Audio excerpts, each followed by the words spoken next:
आपको सबको इनवाइट करता हूं कि आप जुर्रत करें, हम आपको पूरी तरह से फैसिलिटेट करेंगे। खैबर पख्तूनख्वा में आप जो अपनी मर्जी का जलसा करते हैं, जिस जगह पे करते हैं, आप हमें आपको इजाजत देते हैं। आप तकड़े बने, आप जुर्रत पैदा करें, क्योंकि हम सियासी लोग हैं, हम सियासत से मुकाबला करते हैं।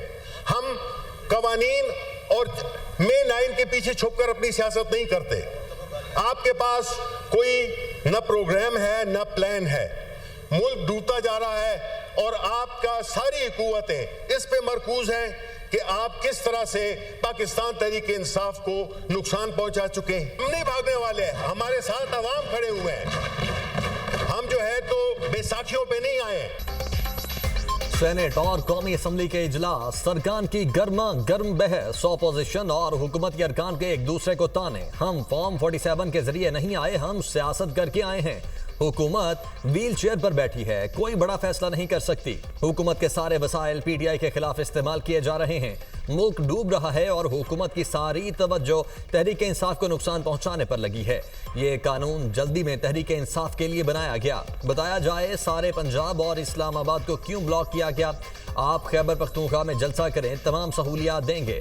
सेनेटर शिबली फराज की धुआंधार तकरीर। शिबली फराज ने मुझ पर तंज के निश्तर बरसाए। पुरअमन एहतजाज से मुतल्लिक कानून कोई नया नहीं। 5 जमातों ने बिल पेश किया। दुनिया के तमाम मुहज़्ज़ब ममालिक में पुरअमन एहतजाज को रेगुलेट करने के लिए कवानीन हैं। पुरअमन एहतजाज को रेगुलेट करने के लिए अमरीका में भी कवानीन हैं। बरतानिया में ऐसे 3 कवानीन हैं जिसमें सख्त सजाएं हैं। बरतानिया में पुरअमन एहतजाज ना हो तो 10 साल तक सजा है। सेनेटर इरफान सिद्दीकी का जवाब।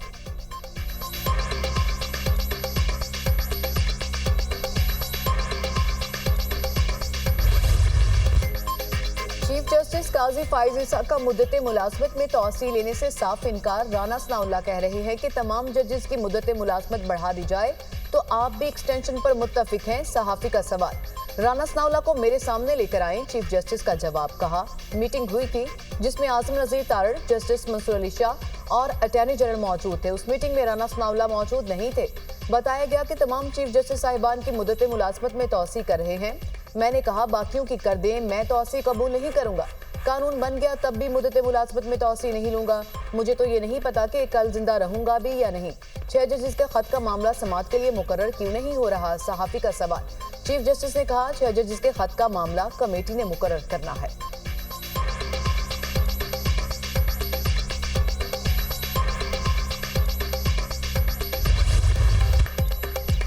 मुझे खुद पता नहीं होता कि मेरे दाएं और बाएं बैठे जजेस क्या फैसला करेंगे। पहले तो बेंच बनते ही इल्म हो जाता था कि फैसला क्या होगा। चीफ जस्टिस मुकदमा नहीं लगा सकता, कमेटी मुकदमा लगाती है। प्रैक्टिस एंड प्रोसीजर बिल के जरिए ही मुकदमे लगाए जाते हैं। माजी में कॉज लिस्ट चीफ जस्टिस को भेजी जाती थी। मैंने आज तक कॉज लिस्ट नहीं देखी। हर जज का कोई ना कोई रुझान होता है।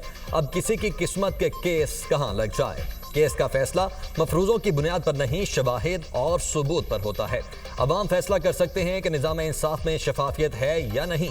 हकीकत की बुनियाद पर तबसरे जरूर करें, मफरूजों पर नहीं। एडहॉक जजेस ने छुट्टियों में 245 केसेस निपटाए। चीफ जस्टिस काजी फाइज ईसा का नए अदालती साल के सिलसिले में फुल कोर्ट रेफरेंस से खिताब।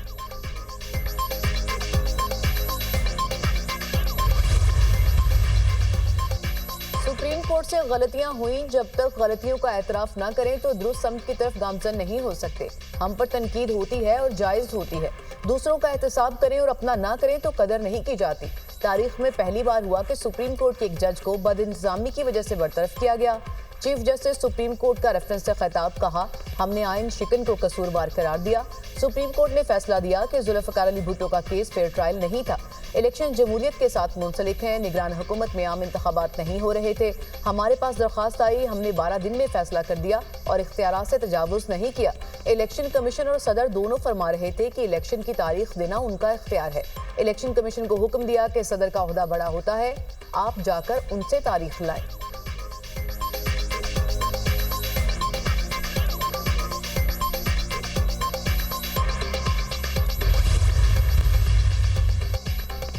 बानी पीटीआई और बुशरा बीबी के खिलाफ नया तोशाखाना रेफरेंस स्पेशल जज सेंट्रल को भिजवा दिया गया।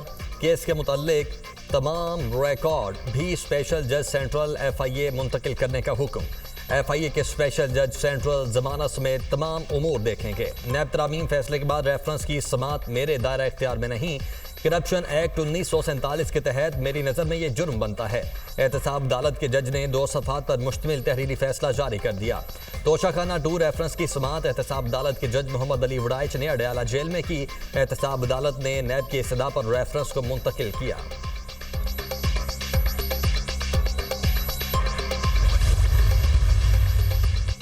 अहम कानून साजी के लिए सदर मुमलिकत और वज़ीर आज़म शहबाज शरीफ मुतहरिक। वज़ीर आज़म ने इत्तेहादी जमातों के इरकान को आज इशाइये पर बुला लिया। JUI FE को भी इशाइये में शिरकत की दावत। वज़ीर आज़म अरकान असम्बली को नई कानून साजी के हवाले से एतमाद मिलेंगे। हुकूमत जजेस की तादाद बढ़ाने समेत एक आईनी इस्लाहाती पैकेज लाना चाहती है। हुकूमत का दावा है कि उन्हें 2/3 अक्सरियत मिल चुकी। सदर आसिफ अली जरदारी की दावत पर पीपल्स पार्टी के इरकान पार्लियामेंट आज ऐवान सदर पहुंचेंगे। JUI FE ने इशाइये में शिरकत करने या न करने से मुतालिक कोई फैसला नहीं किया। मौलाना फजल रहमान असेंबली में कह चुके कि पार्लियामेंट फॉर्म्स 45 की हो या 47 की, अब इसी से काम लेना होगा। पीपल्स पार्टी के इरकान कौमी असेंबली वज़ीर आज़म के इशाइये में शरीक नहीं होंगे। पीपल्स पार्टी के इरकान कौमी असेंबली सदर मुमलिकत के इशाइये में शरीक होंगे।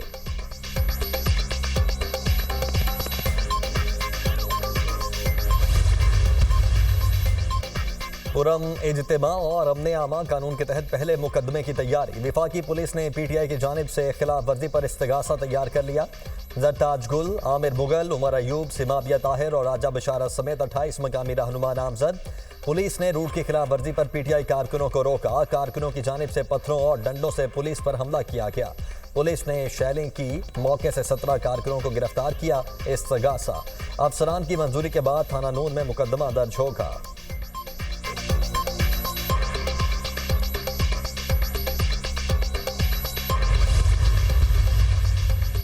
बानी PTI को 2 हफ्तों में रिहा करो। अली अमीन गंडापुर का हुकूमत को अल्टीमेटम। बानी PTI के केसेस खत्म हो चुके। 2 हफ्तों में कानूनी तौर पर बानी PTI को रिहा न किया तो हम खुद रिहा करा लेंगे। खुद क़यादत करूंगा और पहली गोली खाऊंगा। अगर पीछे हटे तो ना दोबारा ऐसा मौका मिलेगा, ना दोबारा ऐसा लीडर मिलेगा। अपने अल्फाज पर कायम रहना, 15 दिन में अपने लीडर को रिहा कराना। ख्वाजा आसिफ का अली अमीन गंडापुर को जवाब। कहा, तकरीर में यह भी बताना था कि पहली बार शहबाज शरीफ को मिलने किसकी हिदायत पर आए थे। जलसे में रंगबाजी करते हो।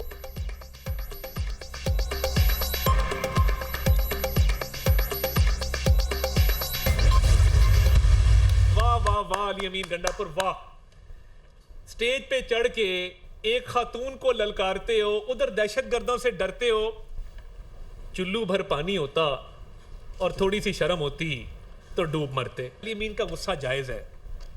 इतनी क्रेनें, इतनी एम्बुलेंसें, इतने सरकारी वसाइल से सरकारी मुलाजमीन को साथ लेके आए, जलसा गानी भरी। नाकाम जलसे का गुस्सा था और निकाला वो मरियम नवाज शरीफ साहिबा पे, निकाला वो फौज के ऊपर। आप एक सूबे के वजीर आला हैं, संजीदगी अपनाएं। अली अमीन गंडापुर खवातीन को ललकारते और दहशत गर्दों से डरते हैं। गंडापुर ने नाकाम जलसे का गुस्सा वजीर आला पंजाब और फौज पर उतारा। लाहौर आए हम देखते हैं कि आप अटक पुल कैसे क्रॉस करते हैं। खातून वजीर आला के खिलाफ बात करना अफसोसनाक है।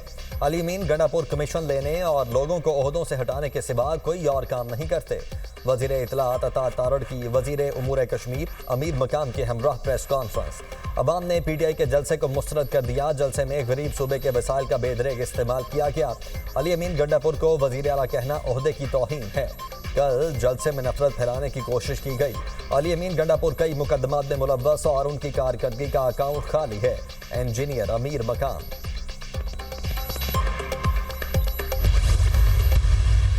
अमीन गंडापुर ने फिर से लाइन क्रॉस की। गंडापुर ने पंजाब के ऊपर लश्कर कशी करने का इंदिया दिया है। नशइयों का नशा बड़ी जल्दी उतार देते हैं पंजाब पुलिस वाले। अब ये जो लश्कर कशी एक सूबा दूसरे सूबे पे करने की धमकी दे रहा है, इसका सवाल मैं किससे पूछूं? दूसरे सूबे की खातून चीफ मिनिस्टर को तज़हीक से बुलाता है। 15 दिन में गंडापुर ने अपना लीडर रिहा कराना है। मैं 20 दिन देती हूँ।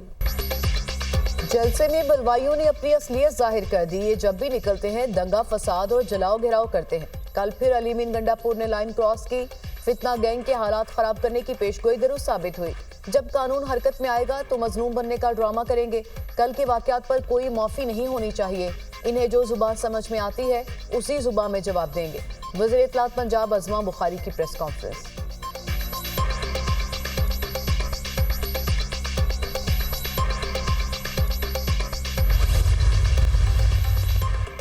वज़ीर आला खैबर पख्तूनख्वा दूसरा 9 मई करना चाहते हैं। बानी पीटीआई को जेल से निकालने की धमकियां कोई नई बात नहीं, कहीं ऐसा ना हो आप 2 हफ्तों की डेडलाइन से दौड़ जाएं। अली अमीन गंडापुर ने जलसे में बड़के मारे। विफाकी हुकूमत को कानून तोड़ने वालों के खिलाफ एक्शन लेना चाहिए। वज़ीर आला एतमाद खो चुके हैं, उन्हें चाहिए कि फौरी तौर पर एतमाद का वोट लें। वज़ीर आज़म खैबर पख्तूनख्वा में अमन व अमान की सूरत हाल पर इजलास बुलाएं। गवर्नर फैसल करीम कुंडी की मीडिया टॉक।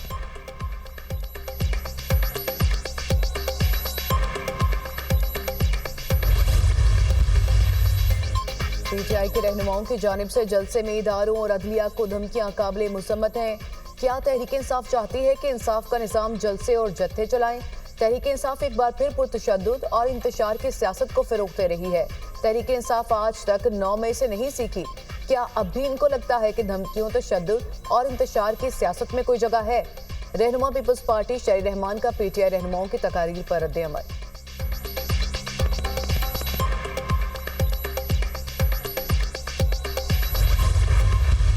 ना एनआरओ मिलेगा, ना गुनाहों की माफी मिलेगी। और ये जो भड़के हैं ये ना मारे। जिन पैसों से ये क्रेने और लश्कर लेकर आए थे इस्लामाबाद, वो पैसे तुम्हारे पेट से भी निकाले जाएंगे। जानबूझकर इस्लामाबाद पुलिस पर हमला किया गया। हमला करने वाले पुलिस पर, बल्कि उनका मास्टरमाइंड गिरफ्तार होकर जेल जाएगा। गोलियां गैरतमंद खाते हैं, जरूरतमंद नहीं। जलसे करें लेकिन एनआरओ मिलेगा और ना मुआफी।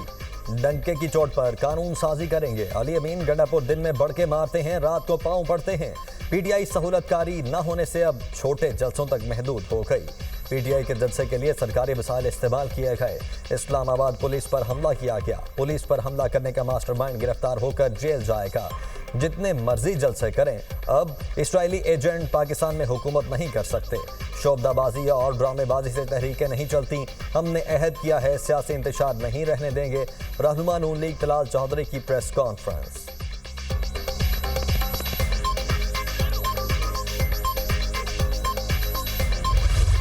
इमरान खान साहब ने आज फिर कहा है कि सुप्रीम कोर्ट पे हमला पाकिस्तान पे हमला है।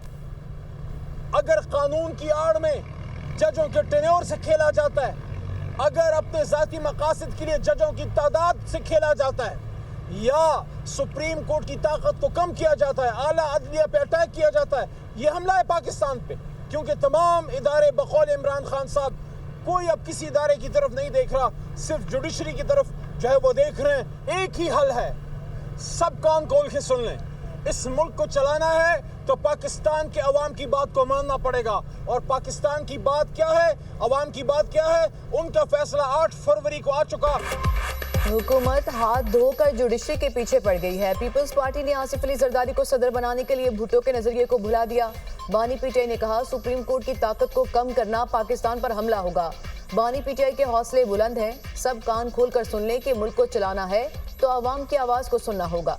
कौम ने 8 फरवरी को बानी पीटीआई के हक में फैसला सुनाया था। मुश्किल हालात के बावजूद अवाम बाहर निकले, सलाम पेश करता हूँ। पीटीआई रहनुमा अली मोहम्मद खान की अडियाला जेल के बाहर मीडिया से गुफ्तगू।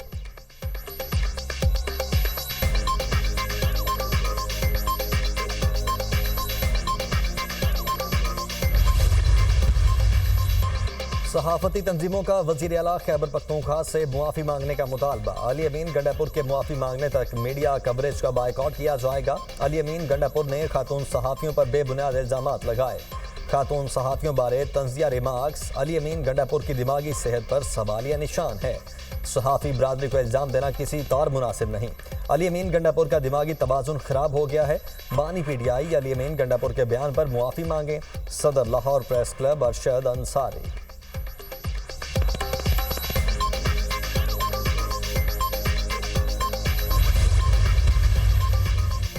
चेयरमैन पीटीआई बैरिस्टर गौहर ने सहाफियों की दिल आज़ारी पर गैर मशरूत माफी मांग ली। हम तमाम सहाफ़ती बरादरी का एहतराम करते हैं। अलीमीन गंडापुर की तकरीर सियासी थी, किसी तसादुम की तरफ जाने का कोई इरादा नहीं। कानून हाथ में लेना होता तो हम आज तक ले चुके होते। बानी पीटीआई की रिहाई के हवाले से अवाम का बहुत प्रेशर है। बैरिस्टर गौहर अली खान की पार्लियामेंट में सहाफ़ियों से गुफ्तगू।